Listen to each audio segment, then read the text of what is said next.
From the hollers and hills of West Virginia, it's Heavenly Hills Homestead with another episode. Stay tuned. Boom!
All right, guys, welcome back to the channel. So thankful for you guys to be here today. Today, we're going to talk about the top 10 things that I recommend growing, okay, indoors. The top 10 things I recommend growing indoors. And we're also going to have some honorable mentions at the end of this. I want to be able to help anybody who wants to grow indoors in the wintertime for, say mental health or, just to grow your own food or a challenge like the 5-gallon challenge, right? Which we're collecting a lot of data from and we're having a lot of fun with, and lots of people are joining. So we encourage you to join that as well. 5-gallon challenge, hashtag 5-gallon challenge. I'll even post a description and the video down below so you can see that. Now, this is going to be for those of you who have little to no skills in growing indoors. Most people don't think about growing indoors. Wintertime comes, they're like, and they don't think about growing inside. Inside is a very, very viable way to produce food or to just get over those wintertime blues, right? Because it's green. It helps us. It gives us that spunk, that spark that says, hey, everything's not dead. You're not at a loss, right? Things are still able to grow. Kind of look over here at this for a second, and you can see what I'm talking about. That is our Yardcraft vertical garden bed, and it does extremely well. All right, guys, so that is one way you can grow. But if you don't have the room for that, and you say, I don't have the room for that, or over here to my left, my mini greenhouse, you don't have, or shelves or any of that, you don't have room for that, you simply can grow in a 5-gallon bucket. And so that's what the 5-gallon bucket challenge was all about. But this is to give you guys who are just starting out, who's never grown anything, but you want to grow something indoors. You've not grown indoors before, but you have the desire to grow and learn and to build and hone those skills that it takes to grow inside. So this is for you. And here is my top 10 things that you should grow indoors. All right. First off, we're going to talk about our lettuce. Yes, lettuce is a huge, huge thing for being easy. Everybody knows that it's a really simple thing to grow. You just simply throw, sow, and go, okay? That's lettuce. You really don't have to do much for it. You have to water it. It doesn't require a ton of nutrients. It does. And because it does so well, that's why we're recommending lettuce as our number one, top of the list to grow. There's tons of different lettuces out there. We have Merlot lettuce here. Oh, those don't count. Those are carrots. We have the Rocky Top lettuce right here, and we have these little gems. Now, there's tons of other lettuces that can be grown. You guys can find those at different websites, all right, either at Baker Creek or Botanical Interest. You can go over there and check those out. Now, next on the list is kale. Man, there's so many different varieties of kale, and you guys just wouldn't believe how many different varieties of kale there are out there. So we highly recommend growing kale, okay? Kale is another great option to have. So you got your kale right here. This right here is 1,000 heads. Now, you might not want to grow this type in there because it is a pretty big kale, okay? So you might want to grow this outside, but you could start it inside and transplant it outside late winter, early spring, depending on where you live. This one right here, though, I would highly recommend growing indoors is the red Ursa. Okay, it's a really nice kale. And then this one right here, which is the Russian red or ragged jack kale, another great variety that you guys could be using, and it does really well inside as well. This one right here is a scarlet, again, another great one to grow inside and does good and does really, really well. Okay, it grows very prolific.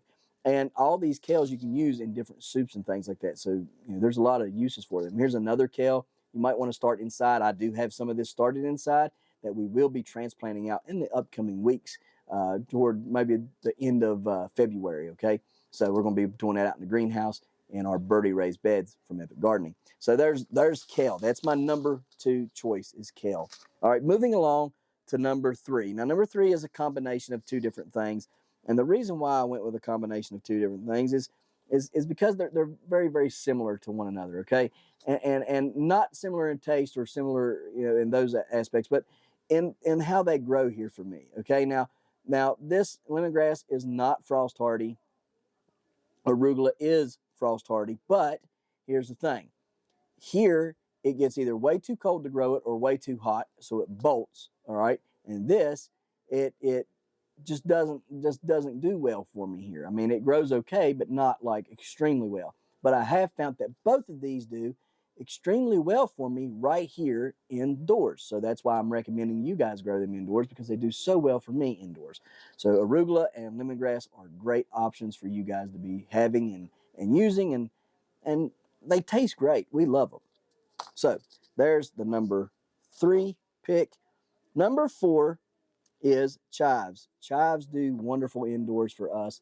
We love growing them indoors. Yes, they're frost hardy, but again, they're a little difficult to use outside here, and for whatever reason, I do not know, but they just are. But using them out indoors, we have a wonderful time with them, and they grow great inside. So definitely recommend chives indoors. Chives are a great source for putting in different foods and using in different ways. So I recommend this. Highly, highly recommend chives as the number 4. Now, number 5, cilantro. Cilantro for me is another hard one to grow outdoors. It just does not want to grow outdoors for me for some odd reason. I don't know why, but I have a really hard time with it. It bolts super fast, and as you can see here, this is the slow bolt cilantro. So you would say, well, hey, Ryan, it shouldn't bolt, but it does. It bolts extremely fast still, and I don't know why. But indoors, we get a really good growth on it, okay? And it does fantastic for me inside. So I highly recommend growing cilantro indoors. Now, most people is going to say that our number 6 is absolutely wrong. They're going to say, no, you can't grow carrots inside. That is not true, okay? These right here, these Parisian carrots right here, grow fantastic indoors, okay? They're small, round balls, about the size of a golf ball or so. They do fantastic. They don't need a lot of room. They don't need a lot of root growth, vertical. So you don't have to have a deep bed, okay? You can plant them in a tote and they'll do well. They're not like your normal carrots like little fingers or other things that need a lot of room, a lot of vertical growth. These things do just great in a container for growing in shallow too. So I highly recommend the Parisians or something like the Parisian to grow indoors in the wintertime for you to have carrots, all right? It's a great, great source and a way to use them. In fact, we have them growing in our 5-gallon challenge tote, and they're going to add to the weight at the end of the growth. So that's another very, very viable option. The number 7 is going to be peas. We love peas here. Sugar snap peas are our favorite pea to eat around here. We love them so much. Highly recommend you guys growing them as well. They grow very, very easy. We have them growing down here in our 5-gallon challenge, which we're going to put a short up here after a while and show you guys exactly how that 5-gallon challenge is going. It's doing really well.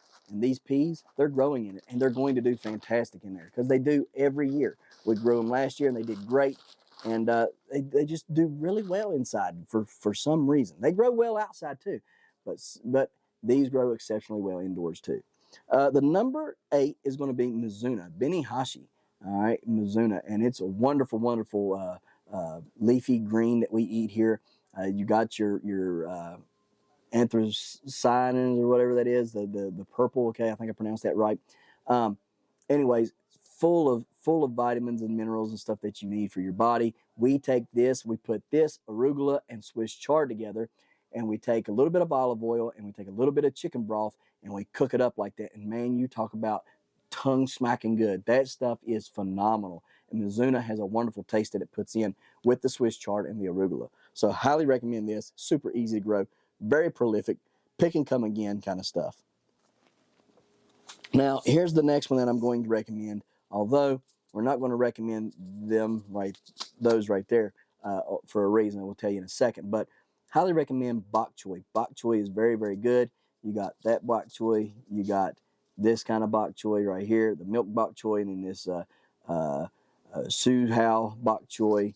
And then you have the purple lady bok choy. And then you have the Hidao tiny bok choy. Now, the milk bok choy is not frost tolerant, but the purple lady and the Su Hao baby bok choy is. The Hidao tiny is not frost hardy either. But this stuff right here, it bolts super quick, so I would not recommend growing this because it bolts outdoors and indoors alike, and I don't know why, but it just grows and bolts. So I don't recommend really growing this one too much as I do the milk, the purple lady, and the Su Hao bok choy. So there's number 9, and finally number 10 is Swiss chard. Swiss chard is great. We have these two varieties right here, the 5-color silver beet Swiss chard and the Vulcan Swiss chard. Both of them grow extremely, extremely well. In fact, we grew plants last winter that we ended up transplanting outside that grew all summer long, all the way into the fall, into the winter, until they got frostbit. And I mean frostbit by like negative, 15 to negative 30 degree winds. Okay, so I figure if they would have been, above that, maybe 20 or 30 degrees, they would have kept on living. Okay, but these guys are great. Now they might come back. I don't know. We're going to leave them out there and see if they will come back in the spring. I've been told they could and they may, so we're going to see if they will. But this stuff right here, guys, it grows exceptionally well indoors, and I highly recommend growing these indoors. All right, these Swiss chards, love them. They're healthy for you. We eat a ton of Swiss chard around here. Now, going on to our honorable mentions. Celery is a good one to grow indoors. It sprouts really easy. The only thing is it's a very long time to harvest. Okay, so celery is a good one you can grow indoors, but it does take a while to harvest. Now, next is spinaches. All right, and so I have the boko spinach. I have the amaranth Chinese spinach. I have the strawberry spinach, and I have the Gigante di Inverno spinach. If any of them I was going to grow indoors, I would recommend this one first, only because of the growth pattern and how big it gets and how much it produces compared to the other ones. But the other ones would grow just fine indoors as well. The last thing that I'm going to say is maybe get you a bed made up indoors to grow asparagus in. We love asparagus here, and we eat it a lot. And so this stuff right here should do very, very well I know it does very well indoors, but you have to have a bed because it's a constant thing. Now, you wouldn't get any production if you planted it this year. You would have to wait till the following year to actually get production. But once you have that bed established, you can hammer away at it all the time, all right, whenever it's producing. So you could grow asparagus indoors, and it would do really, really well. So, guys, that is our top 10 things to grow indoors, all right? Stay tuned for the next upcoming videos that we're going to have about the next steps, peppers and cucumbers and things like that, about growing them indoors and their difficulty level. All right, guys? So thanks for watching. We appreciate you, and we'll see you tomorrow right here in the Hollers and Hills of West Virginia. Don't forget to smash that like button, that notification bell.